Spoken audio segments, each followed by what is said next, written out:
Jesucristo es Dios, Jesucristo reina, pero además Jesucristo es juez. Él recibió todo el juicio que le dio el Padre para juzgar todas las cosas en los cielos y en la tierra, incluyendo los hombres. Una de las cosas que ha causado que la iglesia se llene de pecado y no haya distinción entre el mundo y la iglesia es un evangelio carente del juicio de Dios. El evangelio era predicado diciendo: arrepiéntanse y conviértanse, es decir, dejen sus pecados para que Dios envíe tiempos de refrigerio, Dios envíe a Jesucristo. Pero hoy no se está predicando, en la mayoría de las iglesias que he conocido, no se predica un evangelio como tal. Tenemos un Jesús de amor, simplemente, ciertamente Jesús es amor, pero tenemos un Jesús que ama y no ve el pecado, aunque la gente no se arrepienta.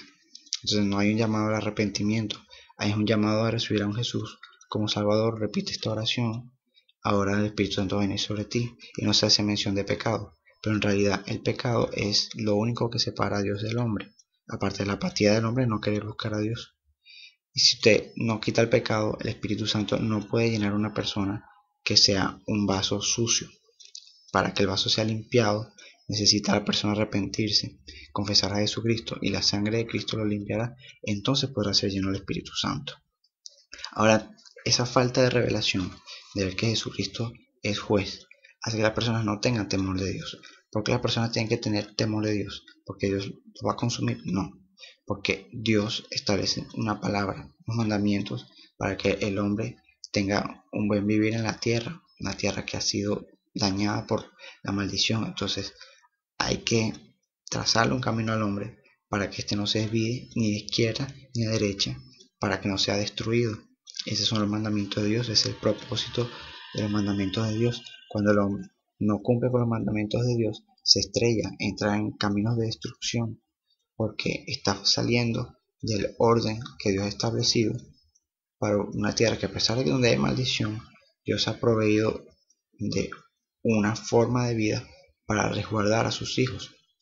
Entonces, falta de ver a Jesús como juez, simplemente como: ay, Dios me ama y no me importa si de mi pecado, Dios me ama, ha traído que las personas no se conviertan a Jesucristo de todo su corazón, sino tengan simplemente una apariencia de piedad. Entonces en la iglesia vemos como hay muchos que se dicen cristianos que siguen practicando las mismas cosas que cuando están en el mundo. En realidad están llevando el mundo a la iglesia. Ahora, usted podrá pensar, y eso creo que es una de las causas del mayor problema, que el Dios del Antiguo Testamento es distinto al Dios del Nuevo Testamento. Esto no se enseña desde un púlpito, sin embargo, esa es la práctica. Tenemos que el Antiguo Testamento se usa para decir: el diezmo está en el Antiguo Testamento. El Antiguo Testamento se usa para decir Jesucristo venía representado por el Cordero, pero no se habla de Jesucristo como el Dios de los juicios. Quiero contarles una historia que está en el Antiguo Testamento, donde Dios se manifiesta airado, enojado contra el pecado, y Dios manda a decir cosas que hoy serían impensables que un predicador lo diga desde un púlpito. Hay pocos que lo dicen, pero son pocos. Quiero que ustedes vean que Jesucristo menciona en el Nuevo Testamento esta historia y opina lo mismo, para que vea usted que el Dios del Antiguo Testamento es el mismo Dios del Nuevo Testamento, y ese Jesucristo de amor que nosotros conocemos o que debemos conocer. La historia está en el libro de Números, que fue escrito por Moisés, en el capítulo 25. En esta historia, Israel estaba vagando por un desierto durante 40 años, estaba aprendiendo las leyes de Dios. Entonces yo le había dado 10 leyes, entre las cuales estaba: no tendrás dioses delante de mí, no te inclinarás ante ídolos ni los adorarás. Otra ley decía: no fornicarás, es decir, no tendrás relaciones sexuales con una persona con la que no estés casado. Entonces dice la historia en Números 25: moraba Israel en Sitín, y el pueblo empezó a fornicar con las hijas de Moab. Moab era un pueblo donde había muchos dioses. Había ahí también un profeta de Dios, cosa rara, ¿no? Pero había un profeta de Dios llamado Balaam. Ahora Balaam trató de maldecir a Israel para que fuera destruido, porque sabían que esa cercanía que tenía Israel hacia Moab iba a desencadenar en una guerra. Entonces Balaam fue contratado por el rey de Moab para maldecir a Israel. Como era profeta, su palabra valía. Sin embargo, Balaam no pudo maldecir a Israel porque Dios no lo permitió. Entonces Balaam, entendiendo los principios espirituales, sabía que si Israel pecaba contra Dios, Dios mismo destruiría Israel, o eso era lo que pensaba Balaam.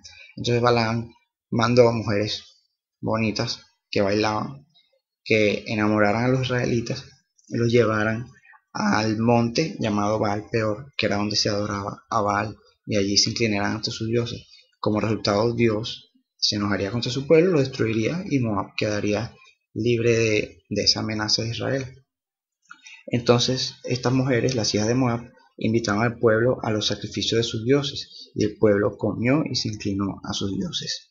Así acudió el pueblo a Baal Peor, el que es el monte de donde adoraban a Baal, y el furor de Jehová se encendió contra Israel.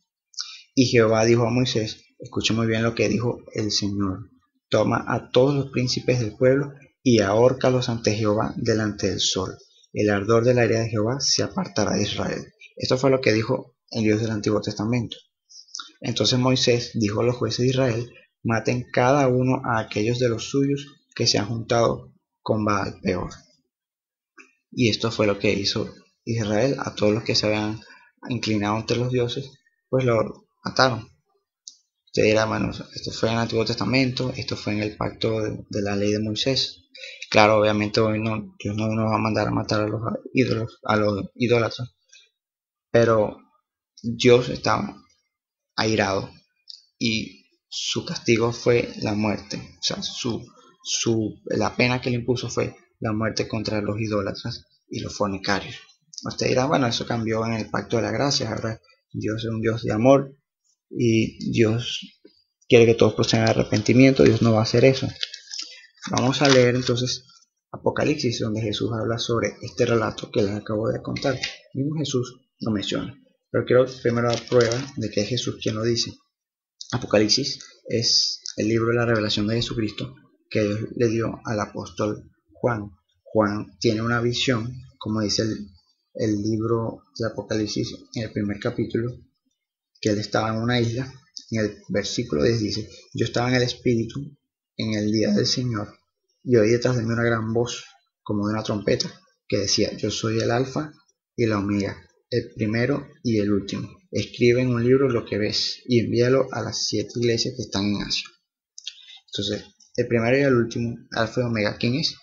Podemos decir que es Dios. Vamos a ver qué pasó.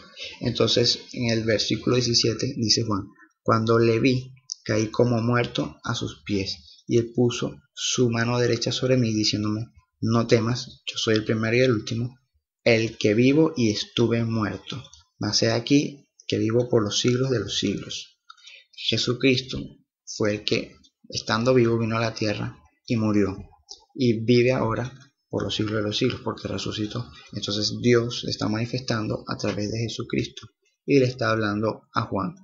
Y luego en el versículo 19 dice, escribe las cosas que has visto y las que son y las que han de ser después de estas. A partir de allí Jesucristo empieza a hablar sobre diferentes iglesias en diferentes ciudades en Asia. Cada iglesia tenía un caso particular, algunos estaban haciendo un buen servicio, otros un mal servicio. Hay un caso especial en el de Pérgamo, que es donde se menciona a Balaam. Lo podemos leer en el capítulo 2, versículo 12. Jesús le dice a Juan, y escribe al ángel de la iglesia en Pérgamo, el que tiene la espada aguda de 2 filos, eso hace referencia a la palabra de Dios, la espada aguda de 2 filos es la palabra de Dios. Yo conozco tus obras, etcétera, etcétera, etcétera, y le dice unas cosas personales, pero tengo unas pocas cosas contra ti, que tienes ahí a los que retienen la doctrina de Balaam, que enseñaba a Balac, es decir, el rey de Moab, a Balac a poner tropiezo entre los hijos de Israel, a comer cosas sacrificadas a los ídolos y a cometer fornicación. Fíjense el pecado, comer cosas sacrificadas a los ídolos y cometer fornicación. Entre otras cosas le dice, por tanto, arrepiéntete, pues si no, vendré a ti pronto y pelearé contra ellos con la espada de mi boca. Hay ciertas interpretaciones que dicen que eso es para la gran tribulación, cuando la iglesia apóstata se queda, la iglesia santa y sin mancha se va en el arrebatamiento, la iglesia que se queda pasa por un juicio de Dios. Eso es lo que piensan muchos. Pero sin embargo, Jesucristo nos está hablando acá de una gran tribulación al final de los tiempos. Ya le voy a explicar como se explica por qué. Repito, por tanto arrepiéntete, pues si no vendré a ti pronto y pelearé contra ellos con la espada de mi boca. Este es el mismo Dios que que inspiró la escritura del Antiguo Testamento. Pero tenemos el caso de otra iglesia. ¿Qué significa que pelearé contra ellos con la espada de mi boca? ¿Qué implicaciones tendría eso? Más adelante, inmediatamente después de esa iglesia, Jesús le habla a Juan sobre la iglesia de Tiatira. En el versículo 20 le dice las mismas palabras que le dijo a Juan sobre Pérgamo. Mira lo que dice. Pero tengo unas pocas cosas contra ti, tal cual. Que toleras que esa mujer, Jezabel, que se dice profetiza, enseñe y seduzca a mis siervos a fornicar y a comer cosas sacrificadas a los ídolos.